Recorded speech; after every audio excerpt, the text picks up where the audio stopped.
everyone, I am Shivani Solanki and I welcome you all to the PW app जहाँ पे चल रहा है Rajasthan, Gujarat and Chhattisgarh state judiciary के लिए रैपिड रिवीजन बैच। और इस रैपिड रिवीजन बैच में स्टूडेंट्स हम डील कर रहे हैं आईपीसी का लेक्चर नंबर 2। ऑडियो वीडियो सब कुछ क्लियर है तो स्टूडेंट्स एक बार थम्स अप करेंगे so that we can begin with the session successfully.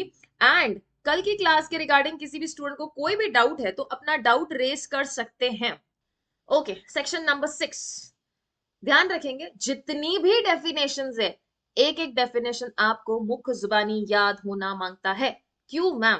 क्योंकि पहली बात, डेफिनेशन प्री के पॉइंट से तो इंपॉर्टेंट है, लेकिन मेंस में जब आंसर लिखोगे तो वर्ड डिफाइन तो करना पड़ेगा ना। अगर रॉन्गफुल गेन्स आया, रॉन्गफुल लॉस आया, फ्रॉडुलेंट आया, वॉलंटरी आया, काउंटरफिएट आया, रीजन टू बिलीव आया, वैल्यूएबल सिक्योरिटी आया, डॉक्यूमेंट आया, तो ये सब ऑफेंस वर्ड आ गया, इंजरी आ गया, ह्यूमन बीइंग आ गया, मैन विमेन आ गया, एक्ट आ गया, ओमिशन आ गया, ईयर आ गया, ओर्थ आ गया, हार्बर आ गया।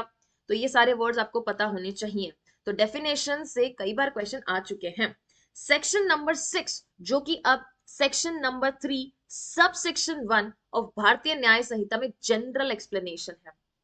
ये सेक्शन नंबर 6 सारे आने वाले डेफिनेशंस के ऊपर अप्लाई होता है। और क्या बोलता है? Definition in the code to be understood subject to exception. बोला hello hello excuse me, definition तो आप समझते हो लेकिन उसके साथ एक्सेप्शन भी पढ़ते हुए जाना। क्या कहना चाहता है? एक्सेप्शन मींस, फटाफट बताओ हाँ कि ना। चैप्टर नंबर 4 जनरल एक्सेप्शन, हाँ कि ना। चैप्टर नंबर 4 में आपके जनरल एक्सेप्शन दे रखे हैं कि जो जनरल एक्सेप्शन में चीजें दे रखी ना उसको ध्यान में रखते हुए आपको क्या रखना है, उस पर्टिकुलर डेफिनेशंस को समझना है। Yes, through out this code every definition of an offence, सुनना अच्छे से, through out this code every definition of an offence, इन्होंने ऑफेंस की डेफिनेशन के बारे में बात किया। अपराध की जो परिभाषा है that means section 299, section 300, section 375, section 403, section 378, जहां पे ऑफेंसेस डिफाइंड है। Every penal provision and every illustration, तीन चीजों की बात किया। पहले क्या बोला? डेफिनेशन। दूसरा क्या बोला? Penal provision. पीनल प्रोविजन क्या होता है? पनिशमेंट वाला सेक्शन, ठीक है। पनिशमेंट वाला सेक्शन 375 रेप डिफाइन करा, 376 में पनिशमेंट मिल रही है।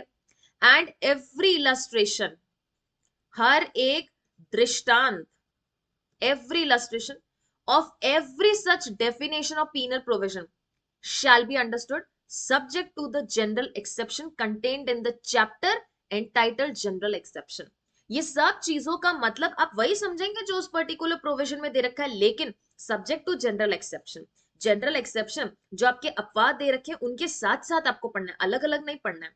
दो those exception are not repeated in such definition, penal provision और इलस्ट्रेशन, ये सेक्शन स्टूडेंट्स ले डाउन करता है आपके जनरल एक्सेप्शंस की एप्लीकेशन का। आप कल को बोल दोगे कि मैम आप तो बोल रहे हो जनरल एक्सेप्शन अप्लाई होगा, पर किधर अप्लाई होगा? 378 में किधर लिखा है कि जनरल एक्सेप्शन अप्लाई होगा? 299, 300 में किधर लिखा है कि हमारे general exception chapter number 4 apply होगा? This is the chapter number 6 जो कहता है जनरल एक्सेप्शन हर डेफिनेशन, हर प्रोविजन, हर इलस्ट्रेशन पे अप्लाई होगा। अंडरस्टूड? तो ये सेक्शन ले डाउन, हम उसको ऐसे एकदम छोटू सा सेक्शन समझ के टरका देते हैं, ये टरकाने वाला सेक्शन नहीं है। ये चैप्टर नंबर 4 का ग्राउंड ले करता है, एक बेसिस ले करता है, जो ये बता रहा है जनरल एक्सेप्शन का कुछ भी पार्ट पढ़ोगे हर डेफिनेशन, हर पीनल प्रोविजन, हर इलस्ट्रेशन पे अप्लाई होगा। भले ही उसमें एक्सप्रेस रूप से, अभिव्यक्त रूप से बोल रखा है कि नहीं बोल रखा है कि हमारे ऊपर जनरल एक्सेप्शन अप्लाई होंगे। हर सेक्शन कब बोलेगा? इतना हर सेक्शन के पास टाइम नहीं है, सेक्शन लेंदी भी हो जाएगा। तो जनरल एक्सेप्शन पूरे आईपीसी के हर अपराध पे अप्लाई होता है। अंडरस्टूड? यस और no?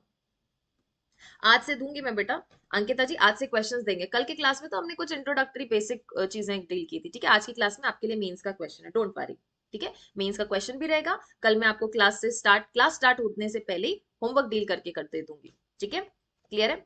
Section number 7 that is sense of expression once explained. एक बार कहीं पर कोई चीज हमने एक्सप्लेन कर दी तो उसके बाद हम बार बार वो चीज को एक्सप्लेन नहीं करेंगे। सेक्शन नंबर 7 अभी बीएनएस में कहा है ये जरा मैं आपको बता देती हूँ, ठीक है। ये थोड़ी चीज जो है मेरे पार्ट पे मिस आउट हो गई, not a problem. Section number 7 जो है अब अस्तित्व में नहीं है मेरे ख्याल से, लेकिन फिर भी एक बार सेक्शन नंबर 3 को देख लेते हैं, क्योंकि इसमें जो टेबल है वो बता नहीं रही कि सेक्शन नंबर 6 या सेक्शन नंबर 7 का जो है वो प्रावधान कहाँ जा चुका है। पर एक बार सेक्शन नंबर 3 को हम डील कर लेंगे, देख लेंगे सेक्शन नंबर 3 में अगर ये चीज चली गई है तो। ओके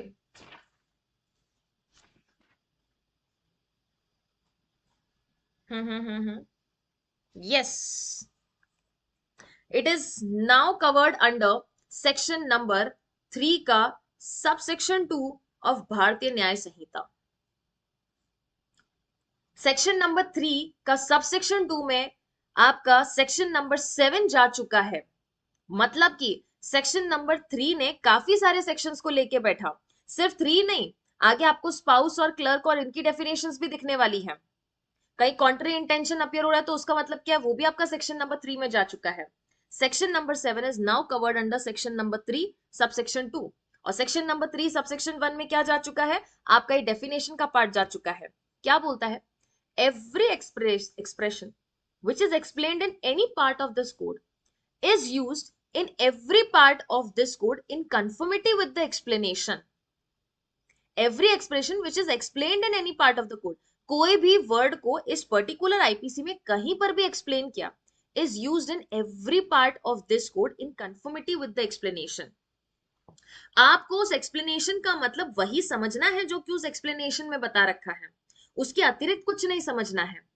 अगर कोई भी वर्ड स्टूडेंट्स हमारे कोड में एक्सप्लेन किया गया, एक्सप्लेन करने का क्या मतलब है, सुनना अच्छे से, एक्सप्लेन करने का क्या मतलब है, ये डेफिनेशंस जनरल एक्सप्लेनेशंस की बात कर रहा है, 8 से लेके 52A की बात कर रहा है। Every explanation which is explained in any part of this code, सिर्फ यही एक्सप्लेनेशंस नहीं, सिर्फ यही डेफिनेशन नहीं, और स्टूडेंट्स ऐसी बहुत सारी सेक्शंस होंगे जिसमें अलग से वर्ड को डिफाइन कर रखा है। विलफुल मिस रिप्रेजेंटेशन हो गया, विलफुल या फिर इंस्टिगेट का मतलब क्या हो गया, ऑफेंस का मतलब क्या हो गया, कुछ कुछ पर्टिकुलर सेक्शंस में वो पर्टिकुलर एक्सप्लेनेशन भी ऐड कर रखा है। तो उसको हम कैसे समझेंगे, is used in every part of this code in conformity with the explanation. कोई भी वर्ड को कहीं और एक्सप्लेन कर रखा है तो वो हमारे ये जो एक्सप्लेनेशन वाली जनरल डेफिनेशन है इनके साथ पढ़ना, इनके अलग करके नहीं पढ़ना है, इनके साथ साथ पढ़ा जाएगा, इनके कॉन्ट्ररी नहीं होगा। देखना आगे हम पढ़ेंगे हार्बर वगैरह की कुछ डेफिनेशन है ना, तो वहां इन्होंने बोल रखा है हार्बर में क्या होगा क्या इंक्लूड नहीं होगा। ये वाला पार्ट कहना चाहता है अगर कोई स्पेसिफिक सेक्शन में कोई भी वर्ड को एक्सप्रेस किया है, उसको किसके साथ पढ़ोगे, एक्सप्लेनेशंस 8 to 52A के साथ पढ़ोगे, अलग नहीं पढ़ना है। बराबर है, समझ आया हाँ कि ना। Every explanation which is explained in any part of this code, इस कोड के किसी पार्ट में एक्सप्लेन कर रखा है तो उसको किसके साथ पढ़ोगे, एक्सप्लेनेशंस के साथ पढ़ोगे। एक्सप्लेनेशन मतलब जनरल एक्सप्लेनेशन 8 to 52A। बराबर, फटाफट से धीरे धीरे हम लोग डेफिनेशंस को कवर करना शुरू करेंगे। एक ही डेफिनेशन ऐसी है जो हमारा अच्छा खासा समय लेगी और वो है आपका सेक्शन नंबर 21, जिसके काफी सारे केसेस मैं आपको दूंगी, बिकॉज वन लाइनर से आपको पूछ लिया जाता है ये कहां पे हेल्ड हुआ था, this person is a public servant और नॉट, ये कौन से केस में हेल्ड किया गया था। ओके, जेंडर क्या होता है, हालांकि इन्होंने स्टूडेंट्स जेंडर में डिस्क्रिमिनेशन करते हुए तो नहीं बताया, लेकिन कई बार आईपीसी ना वर्ड ही यूज कर रहा है। तो इन्होंने बोला प्रोनाउन ही, प्रोनाउन का मतलब क्या है, सर्वनाम है। Pronoun, what is noun, what is noun, name, place, animal, thing, हर वो चीज जिसको हम एक नाम दे सकते हैं वो क्या है, वो संज्ञा है। और बार बार वो नाम रिपीट ना हो उसकी जगह हम क्या यूज करते हैं बेटा, प्रोनाउन यूज करते हैं, मतलब सर्वनाम यूज करते हैं। य, व, ये, वो, ही, शी, दे, वी, देम, ये क्या, ये सर्वनाम है। तो ही भी क्या हुआ, प्रोनाउन हुआ। तो इनके कहने का मतलब है pronoun he and its derivatives are used of any person whether male और फीमेल। और सेक्शन 2 सबसेक्शन 10 ऑफ बीएनएस में ट्रांसजेंडर को भी डिफाइन किया है। क्या डिफाइन किया है, ट्रांसजेंडर को भी डिफाइन किया, जेंडर तो है ही है, ट्रांसजेंडर को भी डिफाइन किया उन्होंने कि इसमें ट्रांसजेंडर भी इंक्लूड होने वाला है। बेसिकली डिफाइन नहीं, इसमें उन्होंने ट्रांसजेंडर को भी इंक्लूड किया। ही एंड इट्स डेरिवेटिव्स क्या हो गया, ही एंड डेरिवेटिव्स क्या हो गया, ही से हिज बनेगा, हिम बनेगा, ये इसके डेरिवेटिव्स है। अगर किसी भी पर्सन के लिए यूज हो रखा है तो मेल भी हो सकता है, फीमेल भी हो सकता है। And its derivatives are used for any person whether male और फीमेल। जो प्रोनाउन ही है वो किसी मेल के लिए भी यूज हो सकता है, फीमेल के लिए भी यूज होता है। ध्यान रखना यहाँ पे आईपीसी का मतलब नहीं है अरे मैम ही है तो ये तो पुरुष प्रजाति के लिए यूज है ना, शी के लिए भी यूज हुआ है, हर के लिए भी यूज हुआ है। अंडरस्टूड? क्लियर है? हाँ कि ना? सिर्फ मेल नहीं है तो फिर मैम फिर मेल के लिए वो एक्सेप्शनली बोलेंगे मैन, मैन वर्ड यूज करेंगे 375 में, देखना। अंडरस्टूड? यस और नो? तो ये ध्यान रखना। डेरिवेटिव्स का मतलब क्या है? हिज और हिम। नंबर का मतलब क्या? What is meant by number? Number इन्होंने बोला unless contrary appears from the context, जब तक कुछ विपरीत आपको बता ना दिया जाए उस पर्टिकुलर कॉन्टेक्स्ट में। Word importing singular number includes plural, कि सिंगुलर के अंदर ऑलरेडी प्लूरल है, and word importing plural includes singular, कि सिंगुलर नंबर के अंदर प्लूरल ऑलरेडी है एंड प्लूरल के अंदर सिंगुलर ऑलरेडी है। तो आप अलग अलग नहीं समझोगे अनटिल एंड अनलेस आपको एक्सप्रेस रूप से बता दिया जाए। एक्सप्रेस रूप से कहां बताया जाता है? सेक्शन नंबर 120 है, व्हेन टू और मोर पर्सन्स। जब तक ऐसा नहीं दे रखा है तब तक सिंगुलर में आप प्लूरल भी मानोगे और प्लूरल में आप सिंगुलर भी मान सकते हो। लेकिन जहां पे आपको एक्सप्रेसली मेंशन किया टू और मोर पर्सन्स या पर्सन और पर्सन्स, तब तो हम उसका जो मीनिंग दे रखा है वो समझेंगे। अदरवाइज कहीं पर भी सिंगुलर लगा रखा है, ही लगा रखा है, वन पर्सन लगा रखा है, उसमें प्लूरल भी आ जाएगा और प्लूरल में सिंगुलर भी आ जाएगा। जैसे रॉबरी का जब डेकॉइटी पढ़ते 5 और मोर पर्सन्स, तो वहां पे एक्सप्रेसली बोला ना 5 और मोर पर्सन हुए तो ही रॉबरी के लिए, सॉरी तो ही डेकॉइटी के लिए हम उनको पनिश करेंगे। रॉबरी बाय 5 और more person is said to be dacoity. तो वहां एक्सप्रेसली मेंशन किया कि नहीं किया कि 5 या 5 से ज्यादा हुए तो डेकॉइटी। फिर वहां आप नहीं बोल सकते अरे मैम 2 है तो प्लूरल हो गए, तो 2 से ज्यादा हो गए या 2 हो गए तो डेकॉइटी के लिए पनिश करो, नहीं। जहां उनका एक्सप्रेस मीनिंग है कि इतने लोग होने चाहिए, इससे ज्यादा लोग होने चाहिए, तब तो वो चीज इंक्लूड होगी। अदरवाइज अगर कहीं पर भी सिंगुलर नंबर लगा रखा है तो उसमें प्लूरल भी इंक्लूड होगा, और प्लूरल लगा रखा है तो उसमें सिंगुलर भी होगा। Okay. Section 2 sub section 22 of भारतीय न्याय संहिता में अब आपका नंबर वर्ड जा चुका है। मैन एंड वुमेन कौन है? कौन होते हैं man and women? Man includes और denotes male human being of any age, किसी भी उम्र का जो मेल है वो मैन में आ जाएगा, and women denotes a female human being of any as. कोई प्रॉब्लम ही नहीं है, इजी डेफिनेशन है। मैन कहां इंक्लूडेड है? टू क्लॉज 19, 2 क्लॉज 19 में मैन है एंड 2 क्लॉज 35 में वुमेन है। अब अगर students if I am not wrong, अगर आप डेफिनेशंस देखोगे तो मेरे ख्याल से ABCD करके इन्होंने ऐसे स्टार्ट कर दिया है। ठीक है, डेफिनेशंस जो है इसमें आपका जो है अल्फाबेट वाइज नहीं जा रहा था पहले आईपीसी में, बीएनएस में ये अल्फाबेट वाइज है, हाँ कि ना? पर्सन का मतलब क्या है? इंक्लूड्स एनी कंपनी और एसोसिएशन और body of persons weather incorporated और नॉट। ये डेफिनेशन अच्छे से याद कर लेना, क्योंकि चाहे पॉक्सो पढ़ोगे, पॉश पढ़ोगे, आप इंडिसेंट रिप्रेजेंटेशन पढ़ोगे, काफी सारे ऐसे वर्ड्स हैं जिसमें कंपनी वर्ड डिफाइंड है। एनआई एक्ट चैप्टर नंबर 19 पढ़ोगे तो उन्होंने क्लियर कट मेंशन कर रखा है ऑफेंसेस बाय कंपनीज, तो उसमें कंपनी का मतलब क्या या पर्सन का मतलब क्या हुआ? तो कंपनी भी आएगी, एसोसिएशन भी आएगा एंड बॉडी ऑफ पर्संस भी आएगा। बॉडी ऑफ पर्संस मतलब बहुत सारे लोगों ने इकट्ठा होकर ग्रुप बना रखा है, वो इनकॉर्पोरेटेड हो भी सकती है, नहीं भी हो सकती है। इनकॉर्पोरेटेड मतलब उसका प्रॉपर पंजीकृत, उसका प्रॉपर रजिस्ट्रेशन हो भी सकता है, नहीं भी हो सकता है। अब कहां डिफाइंड है? 2 क्लॉज 26 ऑफ भारतीय न्याय संहिता में पर्सन वर्डिंग डिफाइंड है। पब्लिक का मतलब क्या हुआ? It includes any class of public और any community. Class of public या फिर कोई विशेष कम्युनिटी भी हो सकती है। क्लास ऑफ पब्लिक हो सकता है, मेल हो सकता है, फीमेल हो सकता है, सीनियर सिटीजन हो सकता है, कोई विशेष कम्युनिटी भी हो सकती है। वो कम्युनिटी कास्ट बेस्ड हो सकती है, वो कम्युनिटी कोई भी विशेष ग्राउंड पे बेस्ड हो सकती है। ठीक है। Section number 30, the definition of queen was omitted by AO 1950. AO का मतलब क्या है? Anybody, what is meant by AO? बताओ जी।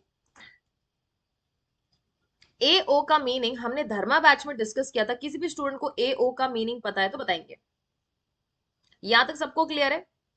क्वीन की डेफिनेशन, गवर्नमेंट की डेफिनेशन, ब्रिटिश इंडिया की definition, government of India, British India की डेफिनेशन, ये सब कब रिपील हुई थी ये अच्छे से जान लेना, क्योंकि आरजेएस 2021 में ये क्वेश्चन आया था और स्टूडेंट्स इसको नहीं कर पाए थे, ये सोच के कि जाने दो हमें क्या ही लेना है, और ऐसे क्वेश्चन पूछ लिए गए थे।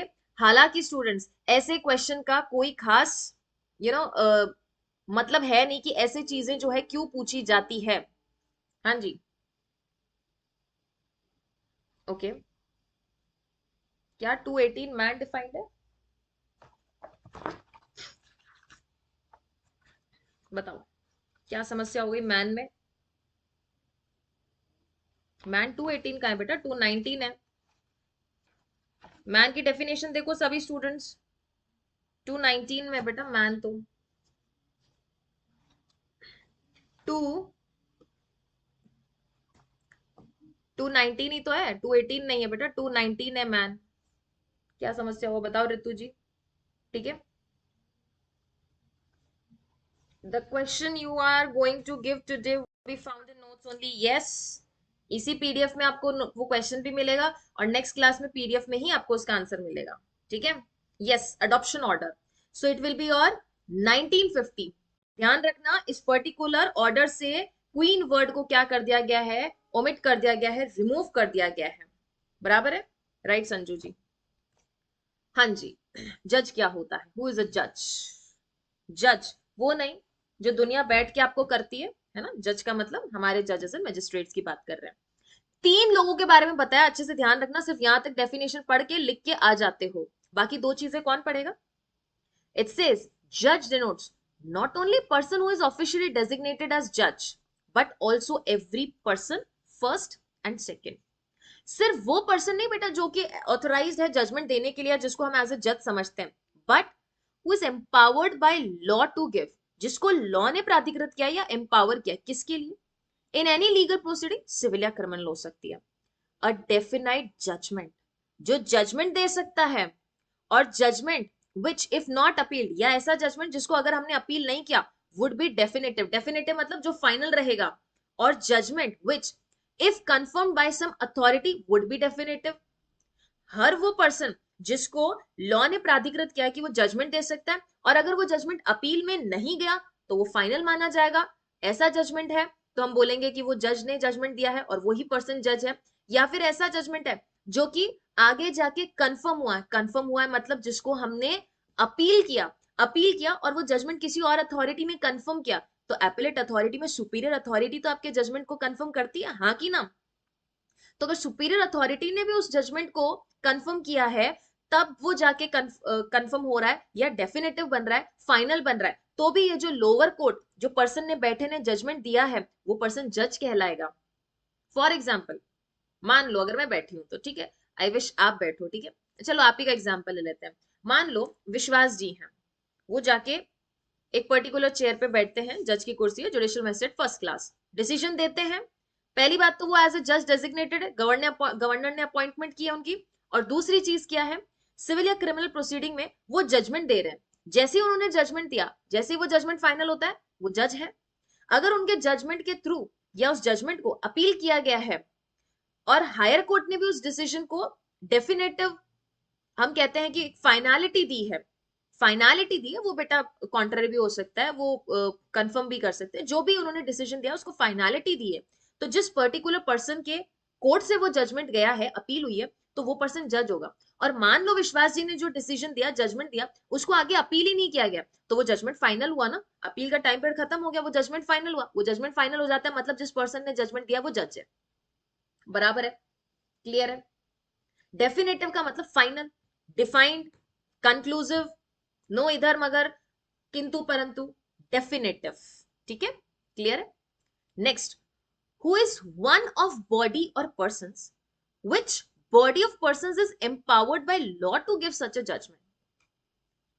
Who is one of the body of persons, body or persons, one of the body or persons, एक पर्टिकुलर बॉडी का एक पर्सन है, बॉडी मतलब कोई ग्रुप ऑफ पीपल है, या फिर कोई खूब सारे पर्सन है, उनमें से कोई एक व्यक्ति, मान लो 4 लोग हैं, इन 4 लोगों को डिसीजन देने के लिए लॉ ने एम्पावर किया कि आप जजमेंट दे सकते हो, तो हम इस एक पर्सन की बात कर रहे हैं, this person from the whole person और body, this person from all of the person और body, this person from all of the person और बॉडी, और even this person from all of the person और body.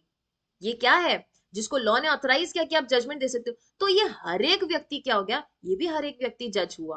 Clear है, ये भी हर एक व्यक्ति क्या हुआ, जज हुआ। एंड कोर्ट का मतलब क्या होता है, इंडियन एविडेंस एक्ट पढ़ोगे तो कोर्ट में आपको बोल रखा ना, इट इंक्लूड्स ऑल जजेस and magistrates and persons who are empowered to give the judgment. And magistrate क्या होता है, आपके जनरल क्लॉजेस एक्ट में डिफाइंड है। क्लियर है, मेरे ख्याल से ये बॉडी ऑफ पर्संस है। Yes, it is body of persons. ठीक है, बॉडी ऑफ पर्संस, मान लो अगर बॉडी भी होता है या पर्संस भी होता है, दैट मीन्स ये ग्रुप की बात कर रहा है। अगर बॉडी ऑफ पर्संस है दैट मीन्स ये बहुत सारे लोगों की बात कर रहा है। जैसे ट्रिब्यूनल हो गया, आपका कोई क्वाजी जुडिशियल कोर्ट हो गया है, स्पेसिफिकली उसमें ट्रिब्यूनल आएंगे। या मान लो आर्बिट्रेशन हो चुका है तो वहां पे भी बॉडी ऑफ पर्संस है, कलेक्टिव लोग हैं जिनको ऑथराइज किया है। रेंट ट्रिब्यूनल अथॉरिटीज हो चुकी हैं, या आपके मोबाइल मजिस्ट्रेट्स होते हैं। मोबाइल मजिस्ट्रेट जनरली किस में होते हैं, मोटर व्हीकल एक्ट में होते हैं। मोबाइल मजिस्ट्रेट देखे कभी, confirm by the other authority, मतलब सुपीरियर अथॉरिटी की बात कर रहे हैं जानवी जी, ये वाला बोल रहे हो ना आप। If confirm by some other authority मतलब सुपीरियर अथॉरिटी, अपील कहाँ जाती है, ऊपर जाती है। ठीक है, if judgment which is confirm by some other authority, confirm कौन करता है, superior authority, that is higher court. Understood, तो वो भी जब कंफर्म करते हैं उस डिसीजन को, तो जिस लोअर कोर्ट ने डिसीजन दिया वो डिसीजन देने वाला पर्सन कौन है, जज है। Coming to this point students, mobile magistrates कौन होते हैं, कई बार आपने देखा आपके आरसी वगैरह चेक करने के लिए मजिस्ट्रेट्स खड़े होते हैं आपके, या फिर आपके जो गाड़ी छुड़वाना होता है, या आपके जो छोटे मोटे जितनी भी शास्ति या पेनल्टी लगती है गाड़ी की, ट्रैफिक रूल्स वगैरह, वो मोबाइल मजिस्ट्रेट होते हैं। तो उनकी खुद की एक अलग से आपकी पर्टिकुलर कोर्ट्स होते हैं, वहां पे जाके आपको जो भी आपके गाड़ी वगैरह का मामला है, गाड़ी छुड़वाना वगैरह, वहां जाना पड़ता है। These are mobile magistrates. Mobile का मतलब ये नहीं फोन मोबाइल लेके घूमते हैं, उनका मतलब है जो मूवेबल है, मूव करते रहते हैं जगह, from place to place, they are called as mobile magistrate. And judicial magistrate first class, जो इनिशियल मजिस्ट्रेट जैसे ही बनते हैं ना, एकदम फ्रेशर्स, उनको मोबाइल मजिस्ट्रेट के रूप में लगाया जाता है। तो आप भी जब जजेस बनेंगे, हो सकता है कि आपको भी मोबाइल मजिस्ट्रेट के रूप में मोटर व्हीकल एक्ट वगैरह, ये कुछ स्पेसिफिक जो टाइप्स ऑफ कुछ हैं, वहां पे आपकी जो नियुक्ति हो सकती है। They are not special courts, remember special courts में नहीं होगा, बिकॉज स्पेशल कोर्ट्स का जो स्टेटस होता है वो किसका होता है, कोर्ट ऑफ सेशन का होता है, और आप लोग जुडिशियल मजिस्ट्रेट फर्स्ट क्लास बनेंगे। ठीक है, क्लियर है, एमवी एक्ट में होता है। ठीक है, क्लियर है, बराबर है। चेंज हुआ है समृद्धि जी, तो बॉडी ऑफ जजेस भी बना दिया उन्होंने, थोड़ा और स्पेसिफाई करने के लिए उन्होंने बॉडी ऑफ जजेस बना दिया वहां पे। क्लियर है, अब सुनना अच्छे से, इलस्ट्रेशन में क्या बोला, collector exercising jurisdiction in a suit under act 10 of 1859, तो वो भी जज है। Magistrate exercising jurisdiction in respect of charge on which he is empower to give the sentence और इम्प्रिजनमेंट, कोई जज है जिसको लॉ ने एम्पावर किया कि आप इसको सेंटेंस कर सकते हो, वो मैजिस्ट्रेट भी कौन है, जज ही होगा। ठीक है, हालांकि ये एक इन्होंने वाइडर कॉन्टेक्स्ट पे बोला है, अगर इसका नैरो कॉन्सेप्ट देखोगे ना तो जज और मैजिस्ट्रेट में फर्क है। Magistrate is defined under general clauses act.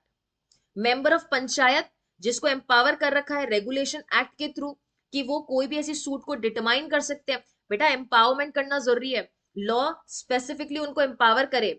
देखो यहाँ पे वर्ड क्या है, who is empowered by law to give, law उनको प्राधिकृत करे। आप भी जब स्टूडेंट्स जजेस बनेंगे तो आपको लॉ ये मेंशन करके देगा, आपके डिपार्टमेंटल रूल्स होंगे, आपके सर्विस रूल्स होंगे, आपका ये सीआरपीसी है, फॉर दैट मैटर आप बीएनएसएस है कि आप कितनी पनिशमेंट दे सकते हो, आपको कितना पावर दे रखा है। लॉ जब आपको खुद पावर देता है तो पावर एक्सरसाइज कर रहे हैं आप, और ये सारे काम कर रहे हैं, तो आप जज कहलाएंगे। क्लियर है, is it clear everybody. Section number 20, court of justice क्या है। अब ये कोर्ट के पीछे ऑफ जस्टिस लगा के आपको कंफ्यूज किया गया, कुछ नहीं, ये कोर्ट की डेफिनेशन बता रहा है। क्या बता रहा है, कोर्ट क्या है, व्हाट इज कोर्ट। इन्होंने बोला the word court of justice denotes a जज who is empowered by law to act judicially alone.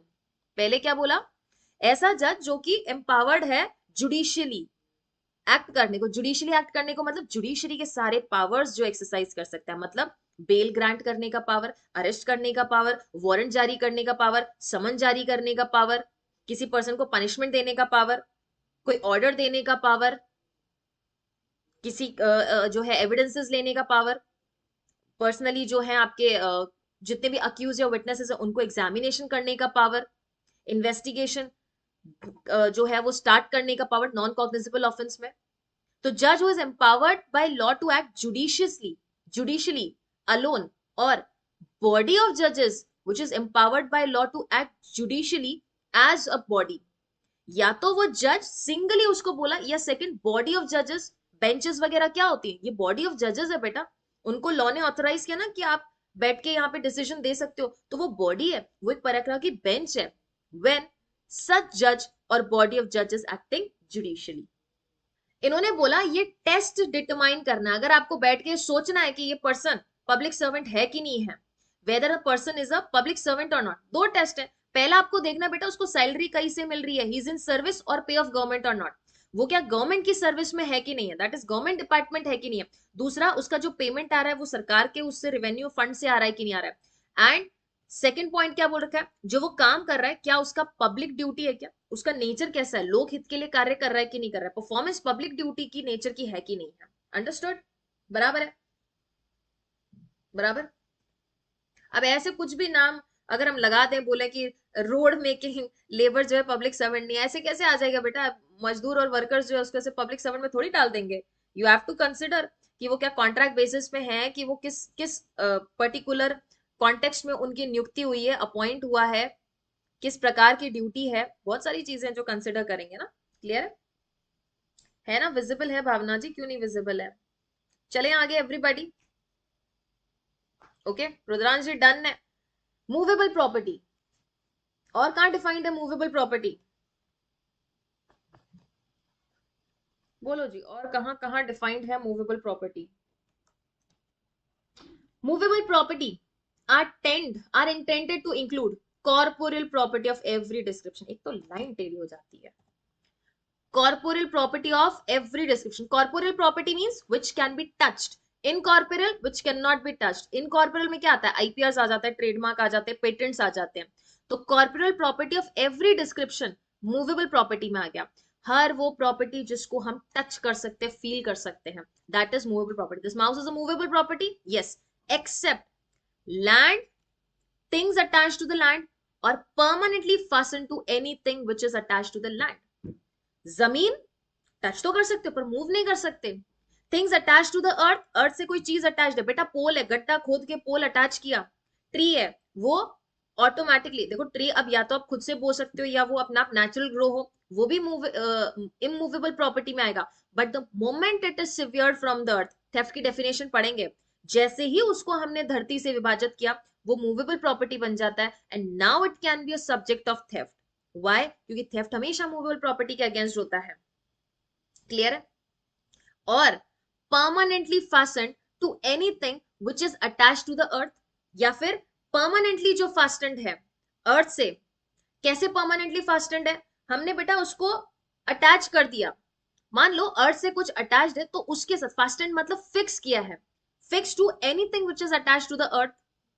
Attach किया क्या? मान लो हमने धरती खोद के एक दीवार बनाई, अब उस दीवार से अगर पंखा लटका दिया तो पंखा जब तक ऊपर लटका हुआ it is a movable property. Permanently anything which is permanently fastened, अब पंखे को रोज खोल के रोज थोड़ी ना लटकाती हूं मैं, परमानेंटली हमेशा के लिए लगा दिया, भैया जब तक तुम यहाँ हो, जब तक तुम्हारा अस्तित्व है, हमको हवा देना, ये तुम्हारा कार्य है।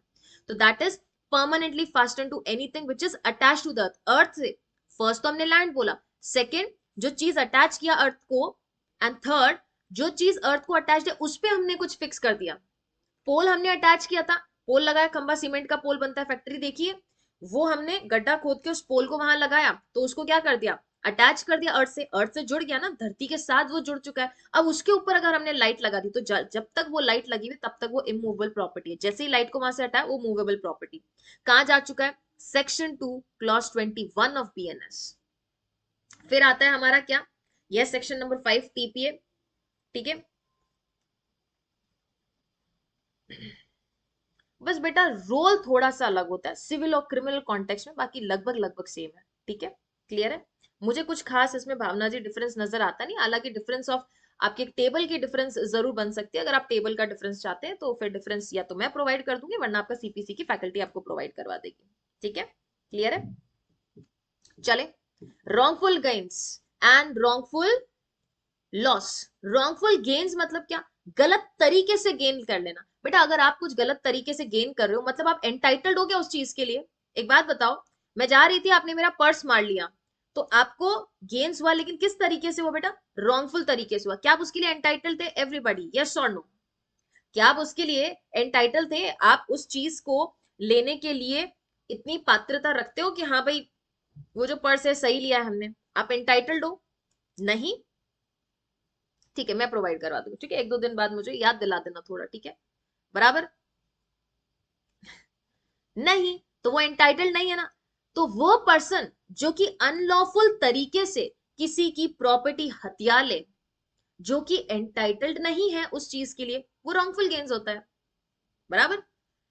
Gains by unlawful means of property, तो मेरी प्रॉपर्टी छीना झपटी की ना। अभी snatching is also an offence, snatching जिसको झपटमारी बोला गया है, सडनली कर रहे हो आप, तो वो झपटमारी करके भी अगर कोई आपकी प्रॉपर्टी को लेके जा रहा है, to which the person gaining is not entitled, तो जिस पर्सन ने गेन किया, चाहे वो चोरी किया है, थेफ्ट किया है, क्रिमिनल मिसअप्रोप्रिएशन किया, क्रिमिनल ब्रीच ऑफ ट्रस्ट किया, फॉर्जरी किया है, वो सारी प्रॉपर्टी जिसके लिए आप एंटाइटल्ड नहीं हो, वो क्या होता है? वो रॉन्गफुल गेन्स होता है।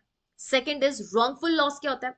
Loss by unlawful means to the property to which person losing is entitled. तो मेरा रॉन्गफुल लॉस हो ना, मेरा पर्स अगर कोई लेके गया, तो उस पर्स के लिए मैं एंटाइटल्ड थी कि नहीं थी? मैं राइटफुली एंटाइटल्ड थी, लेकिन उस लॉस के लिए एंटाइटल्ड नहीं थी ना। वो लॉस मुझे क्यों कारित किया भैया? उस लॉस के लिए मैं एंटाइटल्ड नहीं हूं, लेकिन जो प्रॉपर्टी तुम लेके गए, मैं उसके लिए एंटाइटल्ड हूं। wrongful loss means loss by unlawful means of a property to which person losing is entitled। person losing entitled किसके लिए? उस प्रॉपर्टी के लिए entitled था, क्योंकि वो प्रॉपर्टी मेरी थी। so that is wrongful loss। and wrongfully gaining और wrongfully losing में एक आपको मैं कहूँ तो एक further extended version दे रखा है। it is saying a person is said to gain wrongfully when such person retains wrongfully as well as when such person acquires wrongfully। या तो आप उसको रॉन्गफुली रिटेन करके रख रहे हो, रिटेन मतलब क्या? आपके पास आई तो राइटफुली, लेकिन अब आप उसको रॉन्गफुली रिटेन करके रख रहे हो। समझो कैसे? मैंने अपनी प्रॉपर्टी आपको मॉर्गेज किया, बराबर? आपने बोला ठीक है मैम 5 लाख रुपए लेके जाओ, आपकी 7 लाख की प्रॉपर्टी आपने मुझे मॉर्गेज किया, मैंने आपको 7 लाख रुपए भी वापस पे कर दिया, आप मेरी प्रॉपर्टी नहीं छोड़ रहे हो। या मैंने अपनी स्कूटी आपको प्लेज किया, प्लेज मतलब गिरवी, मॉर्गेज मतलब बंधक। मॉर्गेज हमेशा इमूवेबल प्रॉपर्टी का, प्लेज हमेशा मूवेबल प्रॉपर्टी का। Mortgage governed by TP act section 58, pledge governed by section 172 Indian contract act. तो अब आप अगर मेरी स्कूटी रॉन्गफुली रिटेन करके रख रहे हो, अपने पास पोजेस करके रख रहे हो, तो वो भी रॉन्गफुल लॉस में आएगा। क्यों? क्योंकि आपने, और आपका रॉन्गफुल गेन्स है और मेरा रॉन्गफुल लॉस है, तो आपने उसको रिटेन करके रखा, तो वो भी किस में आएगा? रॉन्गफुल गेन्स है आपका। एज वेल एज जब आप उसको रॉन्गफुली एक्वायर कर लो, एक्वायर कर लिया मेरी प्रॉपर्टी को, मेरी कोई प्रॉपर्टी पड़ी थी, खुला एक बाड़ा पड़ा था, आपने आगे उसके ऊपर मकान बना लिया, तो ये क्या है? ये भी रॉन्गफुल गेन्स है। एक्वायर कर लेना मतलब आपने उसको हथिया लिया है। सेकंड क्या बोला? A person is said to lose wrongfully. अब लूज रॉन्गफुली सेम, रिटेन वाला एंड डिप्राइव करना। wrongfully when a person is wrongfully kept out of any property। अब wrongful loss में क्या आएगा? मुझे अगर आपने मेरी प्रॉपर्टी से दूर रखा, मेरी स्कूटी अपने पास आपने अगर रिटेन करके रख ली, तो मुझे दूर रख दिया ना अपनी प्रॉपर्टी से। When you have retained my scooty you are keeping me out of my property, बराबर? तो मुझे रॉन्गफुल लॉस हुआ, आपको रॉन्गफुल गेन्स हुआ। As well as when a person is wrongfully deprived of the property, मेरी property से deprive कर लिया, मेरी जमीन थी, मैं 10 दिन बाहर घूमने गई, आपने उसके ऊपर मकान बना लिया, अब मैं मेरे मकान में घुस नहीं सकती, आपने ताला लगा दिया मेरे मकान पे, उसके ऊपर अपना दरवाजा वगैरह लगा दिया, तो आपने मुझे डिप्राइव कर देना, वंचित रख दिया मुझे मेरी संपत्ति से, वो भी मेरा रॉन्गफुल लॉस होगा। और जब मुझे वंचित रख रहे हो मतलब क्या? आप उस प्रॉपर्टी को एक्वायर कर रहे हो, आपने कुछ हासिल किया और मुझे वंचित रखा, तो आपने जो हासिल किया वो आपका रॉन्गफुल गेन्स, और मैंने जो लूज किया वो मेरा रॉन्गफुल लॉस। बोलो चमका कि नहीं चमका? सेक्शन 23। 24 is dishonestly. डिसऑनेस्टली चले, डिसऑनेस्टली ये डेफिनेशन, जो word dishonestly, dishonestly, fraudulently, reason to believe, ये सब क्या है? ये सब आपके इंटेंशन का हिस्सा है। डिसऑनेस्टली जो कि अब कहां डिफाइंड है? अच्छा, रॉन्गफुल गेन्स, और ये सब अब सेक्शन नंबर 2 क्लॉज 36 में जा चुका है। ठीक है, नोट डाउन करते रहेंगे साथ साथ में स्टूडेंट्स। मूवेबल प्रॉपर्टी 2 का 21, रॉन्गफुल गेन्स 2 का 36 में जा चुका है। डिसऑनेस्टली कहां जा चुका है? 2 का 7 में, 2 क्लॉज 7 में डिसऑनेस्टली जा चुका है। क्या बोलता है? Whoever does anything with an intention of causing wrongful gains to one person or wrongful loss to another is said to do an act dishonestly। बेटा मैं आपके घर से आपका एक गमला उठा के लेके आ गई, क्यों? क्योंकि मैं चाहती हूँ कि आपको रॉन्गफुल लॉस हो जाए और मुझे रॉन्गफुल गेन्स हो गया। तो ये क्या किया है मैंने? डिसऑनेस्टली किया। मेरा इंटेंशन ही यही था कि वो गमला आपके घर पे नहीं होना चाहिए। क्यों होना चाहिए? 10 गुलाब लगे, वो मेरे घर के बाहर होना चाहिए। सो आपको रॉन्गफुल लॉस हो गया और मुझे रॉन्गफुल गेन्स हो गया है। So this is dishonestly. Fraudulently, fraudulently मतलब आप डे वन से किसी पर्सन को डिसीट करना चाहते हो। डिसीट मतलब धोखा देने का आशय रखते हैं अगर हम, तो वो होता है फ्रॉडेंटली एक्ट करना। ठीक है, कल पढ़ा था कि नहीं पढ़ा था इंडियन कॉन्ट्रैक्ट एक्ट में फ्रॉड? बोलो कौन सा सेक्शन है? फ्रॉड हो गया, अनड्यू इन्फ्लुएंस हो गया, इनके ग्राउंड्स पे कॉन्ट्रैक्ट का इफेक्ट क्या होता है? कोर्जन हो गया। Coercion is section 15, 16, 17, 18 is miss representation. तो सवाल ये है कि इन तीनों के ग्राउंड्स पे, मिस रिप्रेजेंटेशन ले लो सेक्शन 18, इन सब के ग्राउंड्स पे कॉन्ट्रैक्ट का इफेक्ट क्या होता है?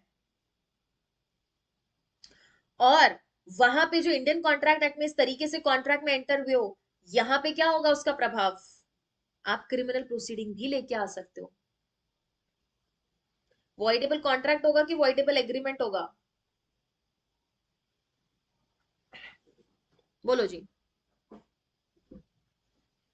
वॉइडेबल एग्रीमेंट होगा कि वॉइडेबल कॉन्ट्रैक्ट होगा? पूरा लिखो, एग्जाम में ऐसे आधा अधूरा लिख नहीं लिख के आओगे। 15 to 18, very good.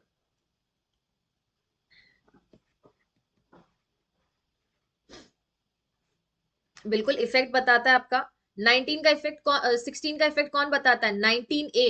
And fraud, coercion and misrepresentation का इफेक्ट कौन बताता है? 19 बताता है। Voidable contract, very good.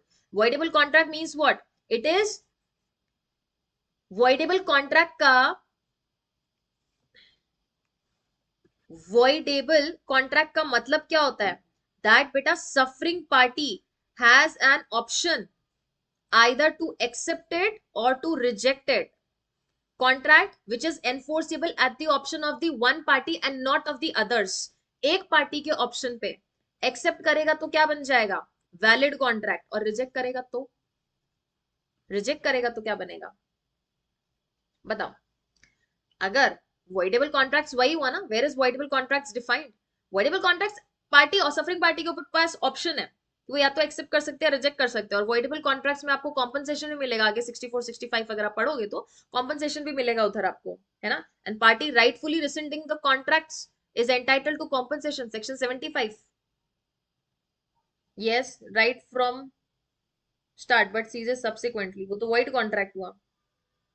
Yes, it is valid unless the suffering party rejects it, ठीक है। और रिजेक्ट कर दिया तो?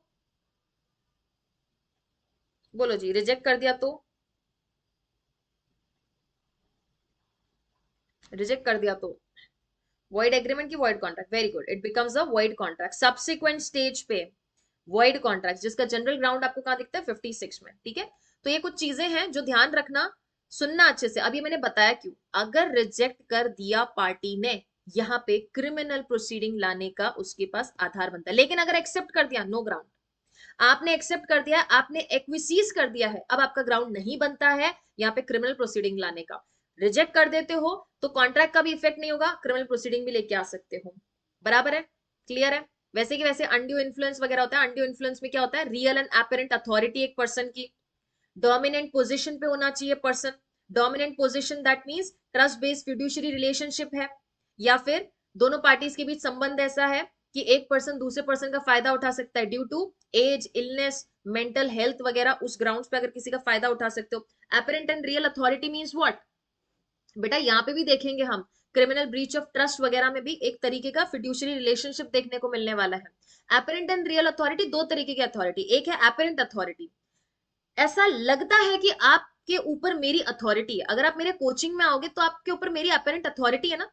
अगर आपने 2 साल के बच्चे को अपने किसी पड़ोसी के पास रख दिया तो पता है कि वो उसके घर में एक अपेरेंट अथॉरिटी है, वो उसकी परमिशन के बिना घर से बाहर नहीं निकल सकता। रियल अथॉरिटी, हमारे माता जी बापू जी की हमारे ऊपर रियल अथॉरिटी है, उनके संरक्षण में हम लोग है ना। अब वो गार्डियनशिप का कॉन्सेप्ट नहीं आएगा। अथॉरिटी मतलब वो जैसा कहेंगे वैसा हम करेंगे, जैसा वो हम कहेंगे वैसा वो करेंगे, तो एक अथॉरिटी है, कंट्रोल है। That is what is meant by real या फिर अपेरेंट अथॉरिटी। क्लियर है? बराबर, yes. Doctrine of frustration, that is section number 56, and 56 not only mentions about your void contract but void agreement also. दो clauses है, आप पढ़ेंगे Indian contract में, beautiful लगता है, पढ़ना अच्छे से। और जब मैम पढ़ा रहे हैं तो please I will request you bare act पे फोकस करो। मैम आपको बेरेक्ट से पढ़ा रहे हैं तो बढ़िया बेरेक्ट पे ही फोकस करो, क्योंकि अल्टीमेटली इंडियन कॉन्ट्रैक्ट एक्ट का पूरा के पूरा क्रक्स बेरेक्ट पर ही रहेगा, और पूरा खेल बेरेक्ट एंड इलस्ट्रेशन का ही है इंडियन कॉन्ट्रैक्ट एक्ट में। क्लियर है? चलो जी, चले आगे। So fraudulently means person is said to do a thing fraudulently if he does that thing with intent to defraud. fraud की definition वहां पे देखना, coercion की definition वहां देखना, और उसके साथ साथ undue influence की definition देखना। इनमें से कुछ elements में आपको word intention दिखेगा। सिविल लॉ में किधर इंटेंशन है? कॉन्ट्रैक्ट एक्ट में आपको वर्ड इंटेंशन दिखने वाला है। आशय जरूरी है बेटा, आशय होगा तभी एक तो वो आपके कॉन्ट्रैक्ट को भी वॉइडेबल रेंडर करेगा, प्लस क्रिमिनल प्रोसीडिंग का ग्राउंड भी बनेगा। अब कहां जा चुका है ये? सेक्शन 2 क्लॉज 9 ऑफ भारतीय न्याय संहिता में जा चुका है, जहां पे पार्टी का इंटेंशन है दूसरी पार्टी को डिफ्रॉड करने का, मतलब धोखा देने का आशय है। क्लियर? रीजन टू बिलीव, आपके पास रीजन टू बिलीव है कि आज जो है मैम की क्लास 15 मिनट आगे पोस्टपोन है, कल भी पोस्टपोन हो जाएगी। रीजन टू बिलीव है, क्यों है आपके पास रीजन टू बिलीव? क्यों? क्योंकि आपके पास सफिशिएंट ग्राउंड्स है वो यकीन करने के, वो मानने के। बिलीफ मतलब क्या हुआ? बिलीफ मतलब किसी चीज में भरोसा रख रहे हो आप, किसी चीज के होने का आपको एक कहते हैं ना अनुमान लगा सकते हो। क्यों? क्या आपके पास आधार है? क्योंकि ऐसा पहले हो चुका है। अगर आपको लग रहा है कि चलो आज 15 मिनट हुई, कल अगर मान लो 6:35 तक नहीं आती मैम, 6:40 तक नहीं आती, मतलब मैम 6:45 तक तो आई जाएंगी। A person is said to have reason to believe a thing if he has sufficient cause. आपके पास सफिशिएंट कॉजेज होने चाहिए। आपको ऐसा क्यों लगता है कि भैया ये ट्रेन होगी लेट होगी? Ma'am because I have reason to believe. Why do you have reason to believe? Because ma'am ये ट्रेन ऑफन लेट होती है, इस ट्रेन की पटरी पर काम चल रहा है, तो मेरे पास सफिशिएंट कॉजेज है इस चीज में बिलीव करने को। Sufficient cause to believe that thing but not otherwise. आप उस पर्टिकुलर थिंग में बिलीव करते हो कि लेट होगी होगी, और कोई अलग चीज में बिलीव नहीं करते हो, हम बोलेंगे you have reason to believe. बराबर? क्लियर है? Next, property in possession of wife, clerk and servant. एक तरीके की क्या बेटा यहाँ पे एक उपधारणा बनाई जा रही है यहाँ पे भी। अगर मेरी कोई प्रॉपर्टी है, मान लो, अब मेरी तो वाइफ कैसे होगी, मान लो कोई हस्बैंड है, उसकी प्रॉपर्टी जो है वाइफ के पोजीशन में, उसकी प्रॉपर्टी उसके क्लर्क के पोजीशन में या उसके सर्वेंट के पोजीशन में। सेक्शन 27 बोलता है हम ऐसा मानेंगे कि वो उस पर्सन के ही पोजीशन में है जिसकी वाइफ, क्लर्क या सर्वेंट के एक्चुअल पोजीशन में वो प्रॉपर्टी है। बराबर? क्लियर है? When a property is in possession of person's wife, clerk or servant, on account of that person, on account of that person मतलब बेटा रोजमर्रा की काम कर रहा है हस्बैंड, तो अगर घर की चाबी, हस्बैंड की चेन, हस्बैंड का ब्रीफ केस, हस्बैंड का वॉलेट वाइफ के पोजीशन में है, on account of that person मतलब उस पर्सन के बिहाफ पे है, it is in that person possession with in the meaning of this code. हम मानेंगे कि वो उस पर्सन के ही पोजेशन में है। कहां जा चुका है? सेक्शन नंबर 3 में। यस, सेक्शन नंबर 3 में अभी हमने पढ़ा था। If I am not wrong, this is your yes, I think 3 का सबसेक्शन 3 है ये। ठीक है? यस, 3 का सबसेक्शन 3 है। सेक्शन नंबर 3 का सबसेक्शन 3 ऑफ भारतीय न्याय संहिता में property in possession of wife, clerk, servant. बहुत अच्छा सेक्शन है, ध्यान रखना। एक्सप्लेनेशन क्या बोला? अ पर्सन एम्प्लॉयड टेम्परली और on a particular occasion in the capacity of clerk और सर्वेंट इज अ क्लर्क और सर्वेंट। सिर्फ कुछ समय के लिए, मान लो 10 दिन के लिए आपने कोई सर्वेंट एम्प्लॉय कर दिया, वो भी आपके इस डेफिनेशन में आएगा। काउंटरफिएट का मतलब क्या है? Section number 28। कौन सा चैप्टर करेंगे बेटा काउंटरफिएट से? बोलो। Section number 2 sub section 4 of भारतीय न्याय संहिता डिफाइन कर रहा है काउंटरफिएट क्या है। Section number 2 sub section 4 definition में मैंने बोला ना अल्फाबेट वाइज चल रहे हैं, इसलिए आपको इतनी स्टार्टिंग में काउंटरफिएट की डेफिनेशन दिख रही है। काउंटरफिएट मतलब क्या? कुछ नकली नोट वगैरह छाप रहे हो, कैसे छापोगे? सोचो जरा। रिजेंबल करने की कोशिश करोगे ना कि ये 100 का नोट एकदम एग्जैक्ट ऐसा दिखना चाहिए वरना पकड़े जाएंगे। रिजेंबल करने का प्रयास करोगे। A person is said to counterfeit who causes one thing to resemble another thing. पहला तो एक्ट क्या कर रहे हो? एक चीज को दूसरे जैसा एग्जैक्ट सेम रेप्लिका बनाने की कोशिश कर रहे हो। और दूसरा ना आपका इंटेंशन भी होना चाहिए। यहाँ पे एक्ट तो कर दिया पर इंटेंशन क्या है, वो नकली नोट को क्या अपने पास ही रखोगे? हालांकि preparation for making this counterfeit coin is also punishable, लेकिन काउंटरफिट एक्चुअल करने के लिए क्या चाहिए, एक तो एक्ट करोगे और दूसरा इंटेंशन क्या है कि उस रिजेम्बलेंस से आप किसी पर्सन को ये बिलीव कराओगे कि भैया सही है, सच्चा है ये नोट, और उसके थ्रू उसके ऊपर डिसेप्शन प्रैक्टिस करोगे। अगर मैं नकली नोट बना रही हूँ और नकली नोट बना के आपको दे रही हूँ, तो मेरा इंटेंशन क्या है कि आप उस चीज में बिलीव करो कि ये असली है और उससे मैं आपके साथ धोखा कर सकूं। Chapter number 12, very good, very good, very good, very good. ठीक है, इंटेंटिंग, वो रिजेम्बलेंस से आपका इंटेंशन क्या है, by means of that resemblance to practise deception और knowing it is likely that deception will thereby be practised. या फिर आपको नॉलेज है, पहला तो आपका इंटेंशन क्या है कि उस रिजेम्बलेंस से आप डिसेप्शन करो, और तीसरा क्या है, नोइंग। पहला है इंटेंशन, दूसरा है नॉलेज, पहला है आशय और दूसरा कि आपको इस चीज की जानकारी है कि अगर आप ऐसा रिजेम्बलेंस करते हो तो डिसेप्शन प्रैक्टिस होगा ही होगा। बराबर है, क्लियर है, understood. Explanation number 1, it is not essential to counterfeiting that imitations should be exact। counterfeiting के लिए कोई जरूरी नहीं, as it is to the point होना चाहिए, थोड़ा बहुत भी रिजेंबल कर दिया counterfeiting में जाएगा। ये पूछा जा सकता है क्या इमिटेशन, इमिटेशन मतलब कॉपी, रेप्लिका, क्या वो सेम होना चाहिए, कोई जरूरी नहीं है। Second explanation, when a person resemble causes one thing to resemble another and resemblance is such that a person might be deceived, वो रिजेम्बलेंस ऐसा है कि इंसान के साथ धोखा होने की संभावना है, इट शैल बी प्रिज्यूम, एक प्रिजम्पशन ली जाएगी। क्या प्रिजम्पशन ली जाएगी, ये प्रिजम्पशन का पहला सेक्शन पढ़ रहे हैं हम यहाँ पे आईपीसी में। प्रिजम्पशन वरना प्रिजम्पशन तो हम इंडियन एविडेंस एक्ट में लेते हैं। until contrary is proved that person so causing one thing to resemble the other thing intended by means of that resemblance to practice deception or he knew it to be likely कि deception होगा। अगर आपने कोई ऐसी चीज बनाई जो देख के लग रहा है कि भैया रिजेंबल तो कर रही है, तो कोर्ट ये उपधारणा लेगा, it shall be presume, section number 4, shell presume, क्या प्रिज्यूम करेगा कि आपका इंटेंशन था ये चीज रिजेंबल करने का, या आपका नॉलेज था कि ऐसा रिजेंबलेंस से किसी पर्सन के साथ धोखा हो जाएगा, या फिर आपका इंटेंशन था कि ऐसे रिजेंबलेंस से आप किसी के साथ धोखा करो। यस और no, until unless contrary proof करो, आप कॉन्ट्री प्रूफ करना पड़ेगा, बिकॉज शैल प्रिज्यूम की प्रिजम्पशन कैसी होती है बेटा, rebuttable presumption of, rebuttable presumption of law, ना कि फैक्ट। ठीक है, जब हम इंडियन एविडेंस एक्ट डील करेंगे तो वहां पे प्रिजम्पशंस डिस्कस कर देंगे, रिबर्टेबल प्रिजम्पशन क्या है, इररिबर्टेबल क्या है, प्रिजम्पशन ऑफ फैक्ट क्या है, प्रिजम्पशन ऑफ लॉ क्या है। बोलो समझ आया, किस चीज की प्रिजम्पशन ले रहे हैं, जैसे ही दिखा कि भैया ये चीज तो रिजेंबल कर रही है, हम ये प्रिजम्पशन लेंगे कि आपका इंटेंशन था कि ऐसे रिजेंबलेंस से आप धोखा दो, या फिर आपको नॉलेज थी कि आप ऐसे पर्टिकुलर रिजेंबलेंस से डिसेप्शन हो जाएगा। बोलो समझ आया, है कुछ ऐसा कि आपको नहीं समझ आए, ब्रेक कर करके पढ़ना है आपको पर्टिकुलर बेरेक्ट को। डॉक्यूमेंट में इन्होंने बोला कोई भी राइटिंग एक्सप्रेस कर रखी है कोई कॉन्ट्रैक्ट में, भैया वो डॉक्यूमेंट है, वो डॉक्यूमेंट है, वो हमने क्यों बनाया, एविडेंस ऑफ दैट मैटर की वाकई में हम दोनों क्या हुए, कॉन्ट्रैक्ट में एंटर हुए।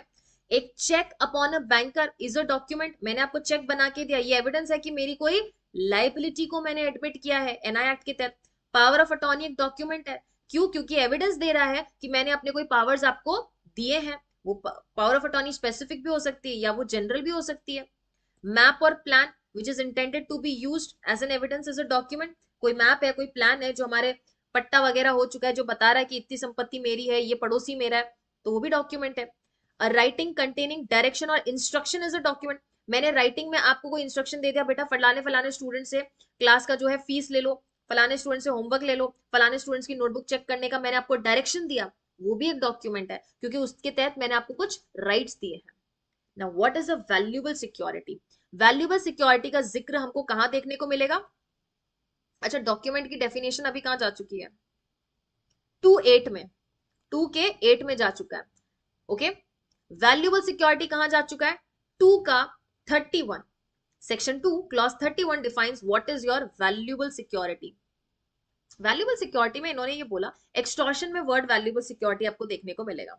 बराबर है शिवांगी जी, सुषमा जी, अमर जी, प्रतिभा जी, वैल्यूएबल सिक्योरिटी वर्ड आपको एक्सटॉर्शन में देखने को मिलेगा। एक्सटॉर्शन का मतलब उद्यापन। इट डिनोट्स अ डॉक्यूमेंट, एक ऐसा डॉक्यूमेंट है बेटा जिससे मैं आपका कोई राइट या तो क्रिएट कर रही हूँ, कोई राइट एक्सटेंड कर रही हूँ, कोई राइट ट्रांसफर कर रही हूँ, कोई राइट रिस्ट्रिक्ट कर रही हूँ, या कोई राइट कंप्लीटली खत्म कर रही हूँ, वो डॉक्यूमेंट होना चाहिए। दस्तावेज के थ्रू अगर मैं आपको कोई भी ऐसा राइट दे रही हूं, ले रही हूं, ट्रांसफर कर रही हूं, तोड़ रही हूं, खत्म कर रही हूं, वो वैल्यूएबल सिक्योरिटी है। एक बात बताओ, सेल डीड वैल्यूएबल सिक्योरिटी है कि नहीं है? Everybody, is sale deed a valuable security और नॉट? It is. मैं अपनी प्रॉपर्टी आपको ट्रांसफर कर रही हूं, मतलब मेरे प्रॉपर्टी का राइट मैंने आपको सेल डीड के थ्रू ट्रांसफर किया ना, तो वैल्यूएबल सिक्योरिटी होगी। उस पर्टिकुलर डीड में वैल्यू है, जो मेरा राइट आपको ट्रांसफर करता है। I am making a conveyance document which is और purports टू बी, या तो वो है या ऐसा दर्शाया जा रहा है। purports टू बी मतलब ऐसा दिखना, दर्शाया जा रहा है। A document where by any legal right, ध्यान रखना लीगल राइट की बात करता है ये। वैल्यूएबल सिक्योरिटी से हम कोई लीगल राइट क्या क्या कर रहे हैं, वर्ड्स ध्यान रखना, ठीक है। इज क्रिएटेड, तो सेल डीड से मैंने आपका लीगल राइट क्रिएट किया, हाँ कि ना? यस। एक्सटेंडेड, मान लो कोई विभाजन करते हैं तो क्या बोलते हैं इसको, पार्टीशन। पार्टीशन हुआ, मान लो मैंने अपनी संपत्ति में या अपने हक में आपको राइट दे दिया, आपका राइट एक्सटेंड कर दिया कि जाने दो भैया का सारा राइट, हम हमारा राइट भी भाई को देते हैं, तो एक्सटेंड कर दिया मैंने आपका राइट। ट्रांसफर किया, मैंने सेल डीड से अपनी प्रॉपर्टी में जो भी राइट था वो आपको ट्रांसफर किया।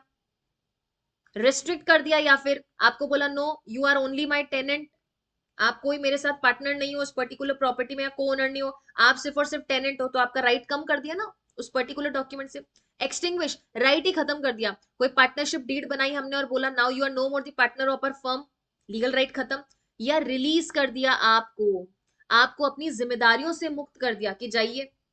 और where by any person acknowledges, या फिर कोई भी ऐसा डॉक्यूमेंट जिससे एक पर्सन एक्नॉलेज कर रहा है, एडमिट कर रहा है क्या, that he lies under a legal liability और has not any certain right.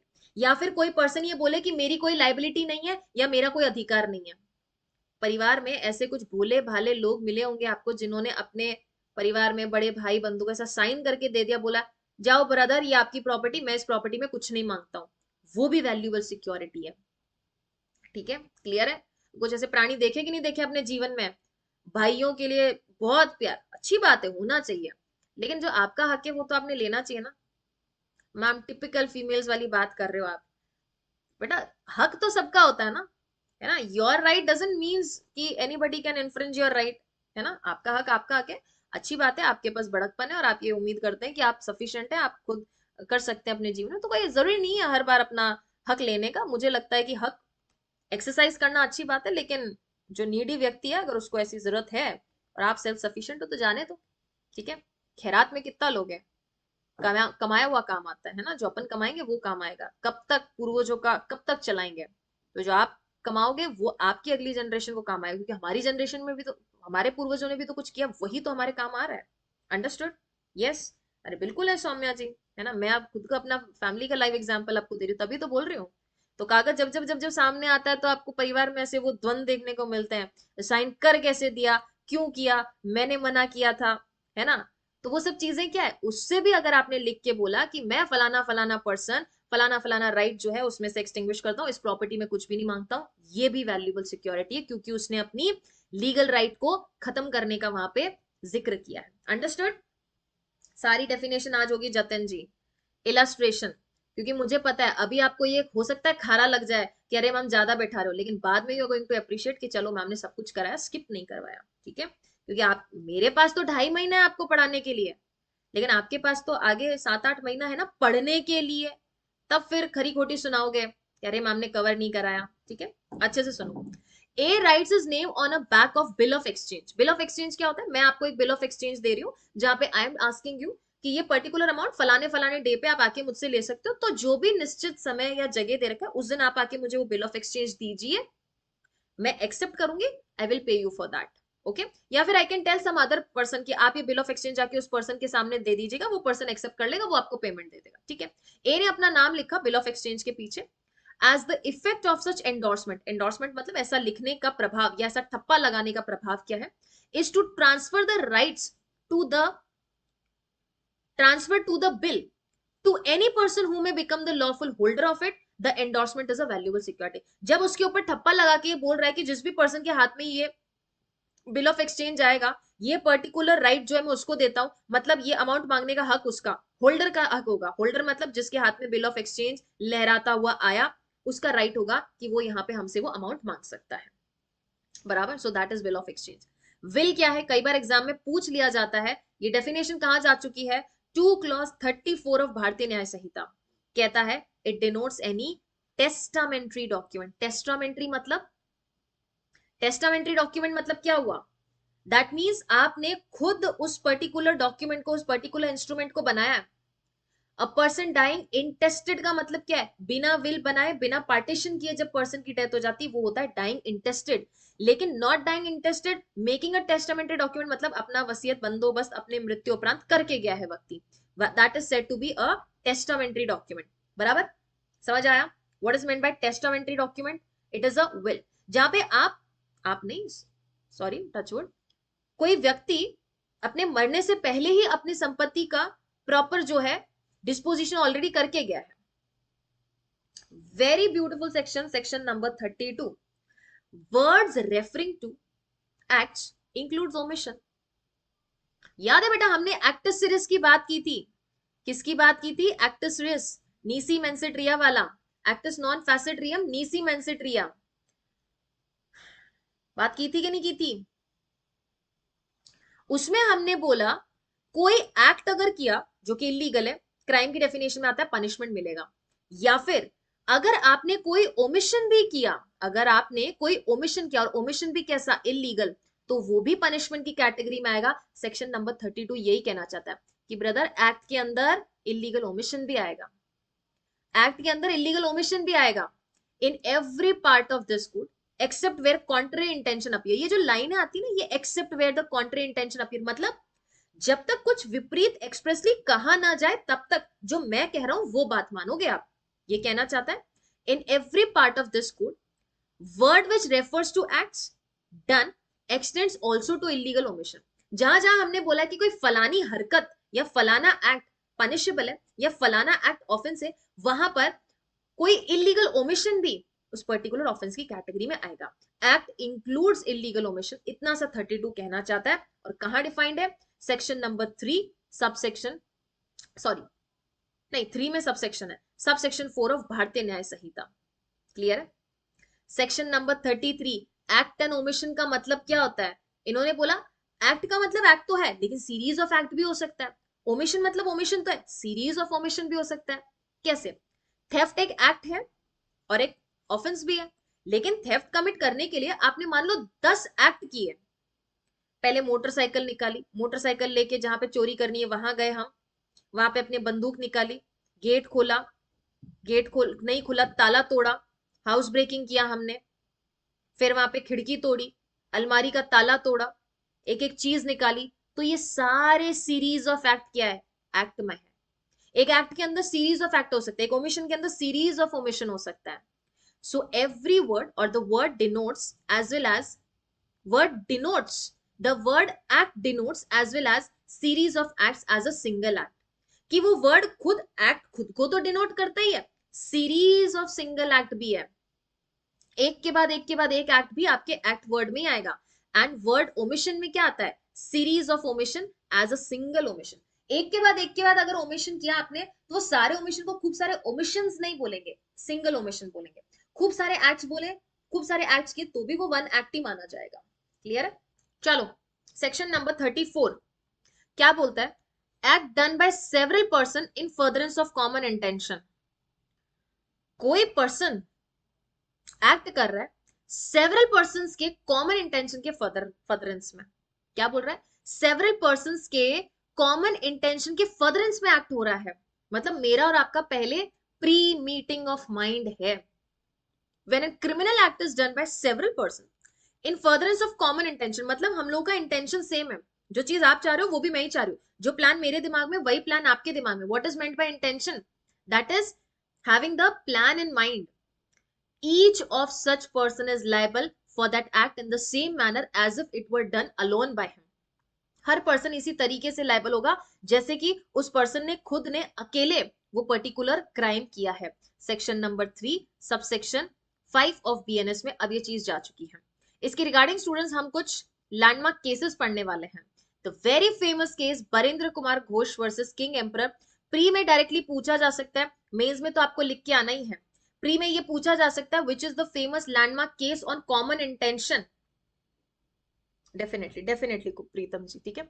Which is the famous landmark case of common intention, तो कौन सा है? Barendra Kumar Ghosh versus King Emperor 1925। अच्छे से देखना इसमें क्या क्या बोला गया। फैक्ट्स पढ़ लेते, थोड़ा फैक्ट समझ पाओगे तो फिर आपको जो हेल्ड किया गया वो भी आपको समझ आएगा। ब्लू पार्ट क्या है? ब्लू पार्ट मतलब ये वाली चीज आपको एग्जाम में लिखनी है, इसके अतिरिक्त कुछ नहीं लिखोगे, बराबर।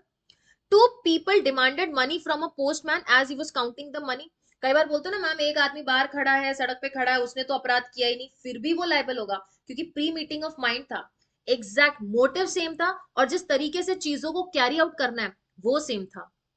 बेटा इसमें पार्टिसिपेशन होना जरूरी है, एक्टिव भी हो सकता है, पैसिव भी हो सकता है। 149 में जरूरी नहीं है। 149 में merely being a member of unlawful assembly sufficient है आपको पनिशमेंट के लिए। Two people demanded money from postman as he was counting the money. पैसा गिन रहा था और उसके बाहर जाके खड़े हो गए, दो पैसा दो। And when they shot from a hand gun at the postmaster he died on the spot. All the suspects fled without taking any money. सब लोग भागे तुरंत प्रभाव से, क्योंकि उसको जान से मार दिया था।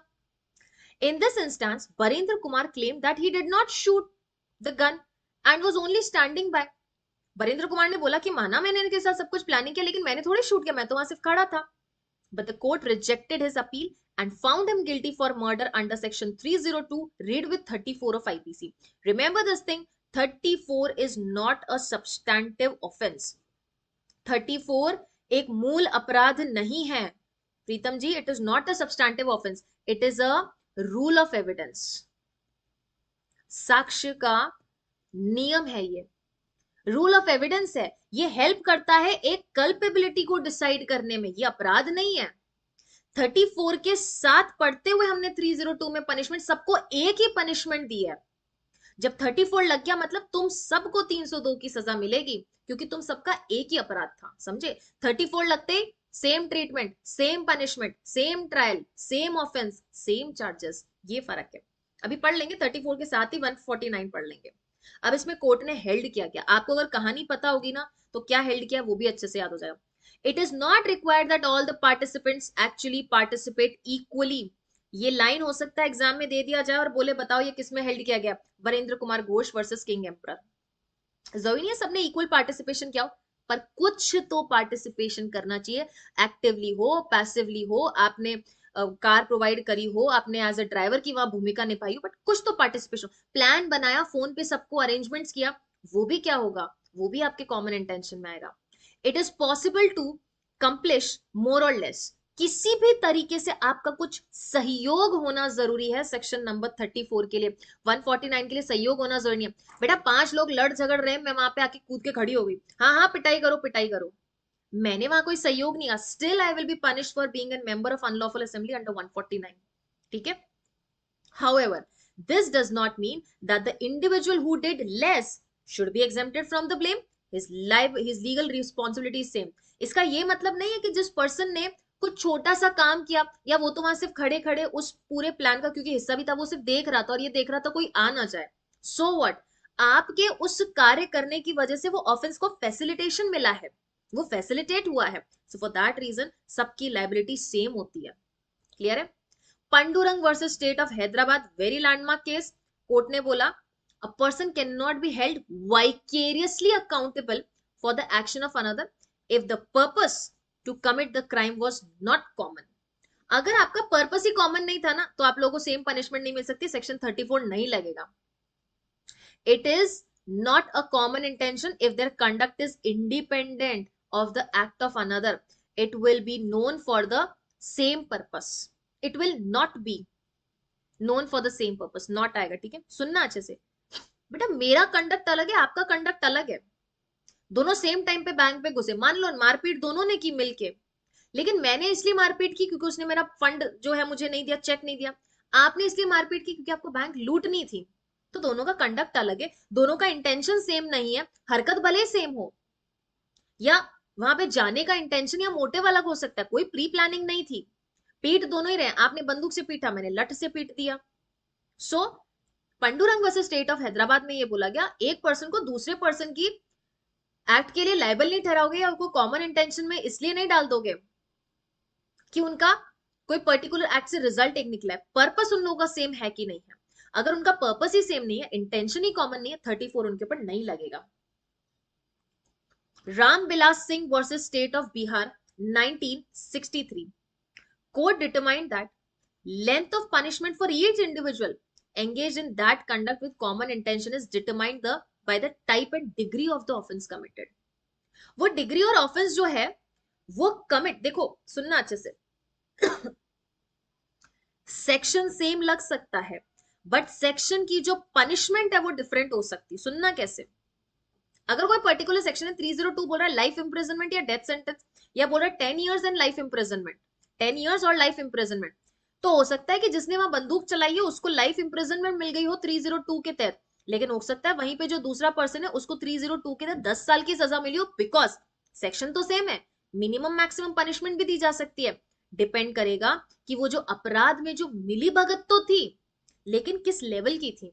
अगर कोई व्यक्ति वहां सिर्फ खड़ा है, प्लान में तो है लेकिन सिर्फ खड़ा है, ध्यान रख रहा है कोई आ ना जाए, लेकिन शूट करने वाला दूसरा था, मिलेगी तो सजा 302 की, चार्जेस तो सेम लगेंगे, पनिशमेंट भी सेम ऑफेंस की मिलेगी, लेकिन पनिशमेंट कम ज्यादा मिल सकती है। ज्यादा उसको मिलेगी जिसने एग्रीवेटेड पनिशमेंट किया और कम उसको मिलेगी जिसने कम एग्रीवेटेड ऑफेंस किया, या उसमें जो इन्वॉल्वमेंट थी वो कम थी लेकिन थी तो सही ना, तो सजा तो उसी सेक्शन की मिलेगी पर पनिशमेंट में जो है कम ज्यादा कमी बेसी देखने को मिल सकती है। बराबर। रमेश या Ram Naresh versus State of UP 2023 leading case है, रीसेंट केस है सुप्रीम कोर्ट का, पूछा जा सकता है रीसेंट केसेस में, आपको बस इतना समझना है, बाकी स्टोरी आप बाद में आराम से पढ़ लेना। Prior meeting of mind not a mandate to trigger section 34 of IPC. इन्होंने बोला कोई जरूरी नहीं कि पहले से आपका प्रायर मीटिंग ऑफ माइंड हो, common intention can be formed even during the commission of the offence, supreme court ने यह हेल्ड किया है। कोई जरूरी नहीं है कि हम जो प्रायर मीटिंग ऑफ माइंड है वो पहले से करके आए, पहले से प्री अरेंज करके आए, ऑन द स्पॉट अगर लोगों ने एग्री कर लिया है कि यहीं से धोइए, या प्लान तो किया था कि यहाँ पे चोरी करके आएंगे, उसी वक्त इन्होंने प्लान कर लिया कि यहाँ पे किसी का मर्डर भी करना है, वो उनके कंडक्ट से, उनके जेस्चर से अगर वहीं पर कॉमन इंटेंशन फॉर्म हो गया, सेक्शन 34 अप्लाई हो जाएगा।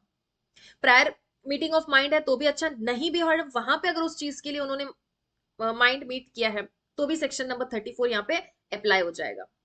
ठीक है, ओके। अब एक डिफरेंस पढ़ लेते हैं। सेक्शन नंबर 34 में कॉमन इंटेंशन की सजा 149 में कॉमन ऑब्जेक्ट, ऑब्जेक्ट मतलब मोटिव एक है, कारण तुम सबका एक है, तुम सबका गोल एक है। कॉलेज गए ना हम सब, कॉलेज में देखा ना इलेक्शन हो रहे हैं, एक पार्टी के लड़के दूसरे पार्टी के लड़कों की तरफ बरस रहे हैं, डंडे बरसा रहे हैं, रिवोल्ट कर रहे हैं, एजिटेशन कर रहे हैं, सबने प्लान किया ताला तोड़ो यहाँ पे, वहां पे क्या बोल दिया गया, आप डिस्पर्स हो जाइए। या फिर वो असेंबली ने प्लान बनाया आज तो अंदर जाके वीसी को धो देंगे, तो बनाया तो 10-15 लोगों ने प्लान बनाया था, आप गए अपनी स्कूटी खड़ी की और बोला सही है भाई आज तो प्रेसिडेंट जीएस वीपी वगैरह सब आए हुए हैं, जाके देखते हैं मामला क्या है। पता चला कोई फलानी फलानी पार्टी है XYZ वॉटेवर, इन्होंने प्लान बनाया वीसी को धोंगे, हाँ हाँ चलो भाई धोते हैं धोते हैं, आप वहां सिर्फ खड़े हो, लेकिन उस अनलॉफुल असेंबली में हिस्सा तो बन गए ना उसका, भले ही आपने एक्टिवली पार्टिसिपेट नहीं किया, वहां खड़े हो, वहां मौजूद हो, आपके प्रेजेंस में वो काम हो रहा है, कॉमन ऑब्जेक्ट है आपका। अंडरस्टूड। अब देखो section 34 number of the participants एक से ज्यादा होना चाहिए बस, लेकिन कॉमन ऑब्जेक्ट के लिए कम से कम 5 होने चाहिए। अनलॉफुल असेंबली विधि विरुद्ध जमाव के लिए क्या जरूरी है, आपका कॉमन ऑब्जेक्टिव जरूरी है। सेक्शन नंबर 34 डिस्टिंक्ट क्राइम नहीं है, मतलब सब्सटैंशियल ऑफेंस नहीं है, मूल अपराध की श्रेणी में नहीं आता है। It is only and only rule of evidence. कई बार प्री में पूछा जाता है डिफरेंस बिटवीन 34 एंड 149, लेकिन 149 अपराध है कि नहीं है, एवरीबॉडी बताओ। 149 होते ही सजा मिलेगी कि नहीं मिलेगी, लेकिन 34 हर मामले में जाए कोई जरूरी नहीं है, लेकिन 149 अपने आप में ऑफेंस है, 149 की पनिशमेंट है कि नहीं है, 34 की कोई पनिशमेंट है क्या? नहीं, ये तो as a rule of evidence काफी सारे सेक्शंस या ऑफेंसेस के साथ साथ में चिपक जाता है। 34 रिक्वायर्स कॉमन इंटेंशन, किसी भी टाइप का हो सकता है, कुछ भी टाइप का हो सकता है, लेकिन 149 में कॉमन इंटेंशन सिर्फ उन चीज का होगा जो 141 में मेंशन्ड है, to show criminal force to overall central government, state government, to resist the execution of any law. हाँ कि ना? 149 में 5-6 चीजें मेंशन कर रखी है, उसी के विरुद्ध अगर आपने कोई एक्ट करने के लिए 5 या 5 से ज्यादा लोग इकट्ठे हुए हो तो वो अनलॉफुल असेंबली होगी, विधि विरुद्ध जवाब होगा और हम कहेंगे आपका कॉमन ऑब्जेक्ट है। Section 34 necessitates previous meeting of mind, ये इसका क्रक्स है। हालांकि सुप्रीम कोर्ट ने 2023 में अभी राम नारायण के केस में ये बोल दिया, राम नरेश था, राम नारायण, इनके केस में बोल दिया कि प्रायर मीटिंग ऑफ माइंड्स होनी, ऑन द स्पॉट भी हो सकता है, लेकिन 34 का जनरल रूल है कि प्रायर मीटिंग होना चाहिए, पहले से प्री प्लान करके आना चाहिए। लेकिन 149 में कोई प्री प्लानिंग जरूरत नहीं है। 141 में दिए गए कोई भी चीज के लिए अगर आप वहीं पर प्लान कर रहे हो, मैंने बताया ना एग्जाम्पल में, तुरंत प्रभाव से आप स्कूटी लेके आए और वहां पे बोला हाँ हाँ सही वीसी को धो रहे, चलो चलो अंदर वीसी को धोते हैं, ऐसा कैसे ऑर्डर दे दिया एग्जाम का? एक हफ्ते के अंदर अंदर एग्जाम हो ही नहीं सकता, तोड़ो बेंचेस। सो 149 क्लियर है? जानते हो क्या आप कॉलेज के बच्चों को? किसी को नहीं जानते, रोज जाते हैं कॉलेज के बच्चे, खड़े हो गए वहां पे आप भी, देखा ना कॉलेज में कई बार 149 में पकड़ के लेके जाते हैं सबको। It is necessary to be a member of unlawful assembly at the time of offence, वहां ऑफेंस हो रहा है, आप वहां मौजूद हो, आपकी प्रेजेंस इज सफिशिएंट। लेकिन कॉमन इंटेंशन बेटा आपका उस प्लान का हिस्सा होना जरूरी है, एक्टिव या पैसिव इन्वॉल्वमेंट होना जरूरी है। भले ही फोन करके सबको एक जगह एकत्रित किया, फोन पे किसी को पैसे भी भिजवाए, कॉमन इंटेंशन। सेक्शन 34 रिक्वायर्स सम एक्टिव पार्टिसिपेशन, वो एक्टिव कम भी हो सकता है, ज्यादा भी हो सकता है, और उस स्पॉट पे रह के भी हो सकता है, बैकग्राउंड में रह के भी हो सकता है, particularly in crime involving physical violence. लेकिन 149 में क्या आपको एक्टिवली पार्टिसिपेट करने की जरूरत है? नहीं, पैसिवली दूर खड़े देख रहे हो पर पता है कि ये चीज हो रही है, आप 149 में जा सकते हैं। It does not need active involvement and responsibility arises simply by being a member of unlawful assembly with a shared goal. खड़े हैं भैया वगैरह, दीदी वगैरह, नेता वगैरह जितने भी हैं, पॉलिटिशियन वगैरह, फर्स्ट ईयर सेकेंड ईयर में आते ही जाति के नाम पे, कुछ कुछ ग्राउंड्स के नाम पे वो जो पार्टीज बन जाती हैं कि हाँ ठीक है ये अपने को सपोर्ट करेंगे, थोड़ा देख रखा है कॉलेज का पॉलिटिक्स मैंने।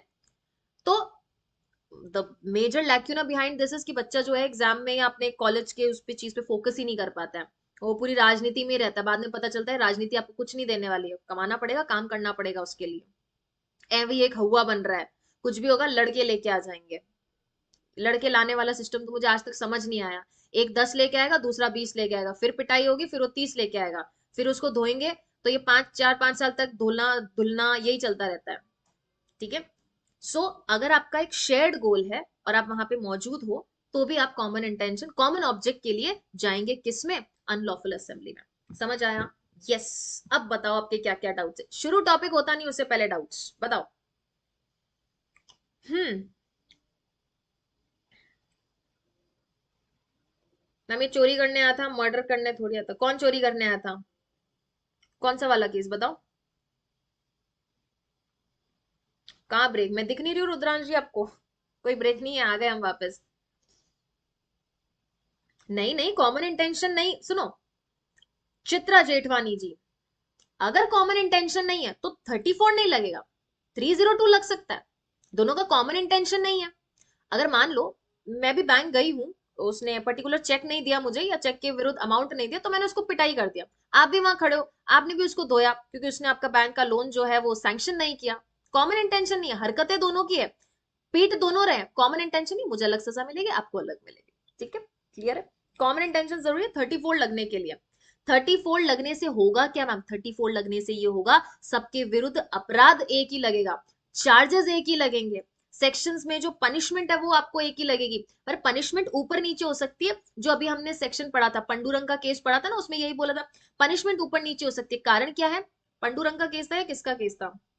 नहीं, Ramvilas versus State of Bihar का केस था कि पनिशमेंट ऊपर नीचे हो सकती है डिपेंडिंग अपॉन कि आपकी इन्वॉल्वमेंट ज्यादा थी कि कम थी। क्लियर है?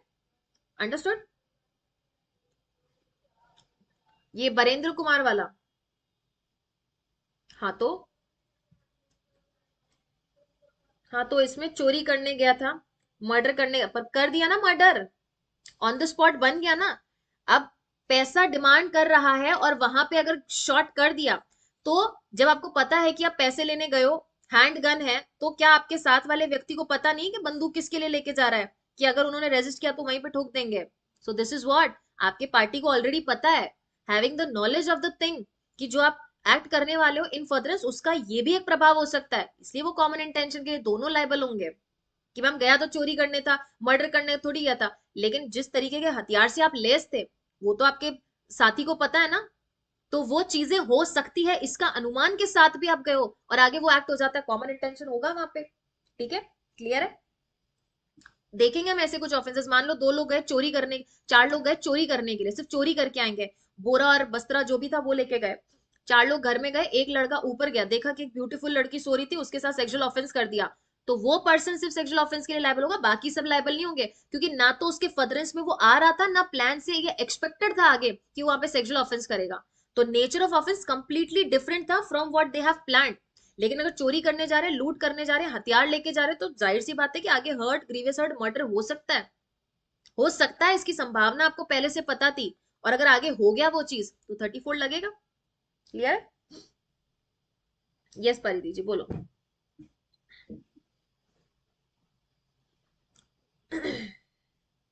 क्लियर है? हाँ 149 भी लग जाएगा, 149 रीड विथ 34 लग जाएगा, क्यों नहीं लगेगा, बिल्कुल लग जाएगा प्रीतम जी। ठीक है,